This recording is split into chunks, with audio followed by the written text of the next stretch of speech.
Hello everyone, তোমার সামনে আবারও নিয়ে এসেছি নতুন একটা রেসিপি। তো ভিডিওটা স্কিপ না করে শেষ পর্যন্ত দেখতে থাকো। ভিডিওটা খুব একটা লং না, জাস্ট 2 মিনিটের। আর তার মধ্যে কিছু কথা আমি তোমাগুলোকে শেয়ার করি।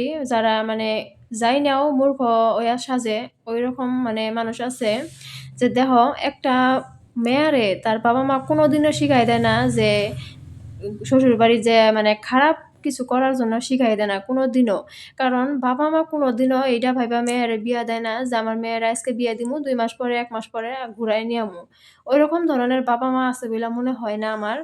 সো কিছুমান মানে ফ্যামিলিত আছে যেভাবে যে বাবা মা এই বুদ্ধি দেয়, ওইরকম কিছু না। দেখো বুদ্ধি আমগো মেয়ে গো মাথাত বুদ্ধি একলাই আহে। বুদ্ধি কেউ আর দেওয়া লাগে না, মানুষ দেখতে দেখতে একলাই শিখা যায়।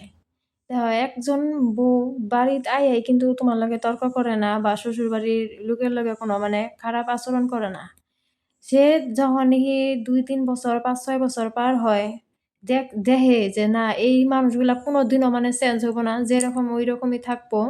সো মানে ওই টাইমে তর্ক না করলে মানে কোনো উপায় থাকে না তর্ক না কইরা। সো তার জন্যই তর্ক করে। যতদিন তুমি চুপ করে থাকবা অতদিনই তুমি বাড়ির অতদিন যে ভালো থাকবা ঐরকমও না। তোমার সামনে ঠিকই ভালো বিলাপ দেখাবো। কিন্তু কি হইব? তুমি যতই ভালো করোগা, তুমি আজকে বাড়িতে থেকে অন্য জায়গায় অল্প থাকো, দেখবা বাড়িতে আহার লগে, লগে কিছুমান মানুষ আছে কি মানে এক বস্তা বদনাম নিয়া বইয়া থাকবো। অথচ তুমি কিন্তু ওইগুলা করোই নাই। ঐরকম ধরনের কথা। সো যাই হোক, একজন মানুষরে তুমি মানে ছেঁচতে, ছেঁচতে তারপরে মানে একলাই শিখা যায়। তখন কি হয়? তখন মানে শ্বশুরবাড়ির লোকেরা বলে যে, "এগুলার বাপ-মাই কিরকম?" মানে তার মানে কি? তার মিনিং কি? বাপ-মাই তো আহে নাই সংসার করবার। সংসার করবার আহে বউ। একটা বইরে তুমি যত পারো মানে সহ্য করব। কিন্তু বাপ-মাও নিয়া কোনোদিন মানে কেউরে কইও না। কারণ এটা একদম অসহ্যকর।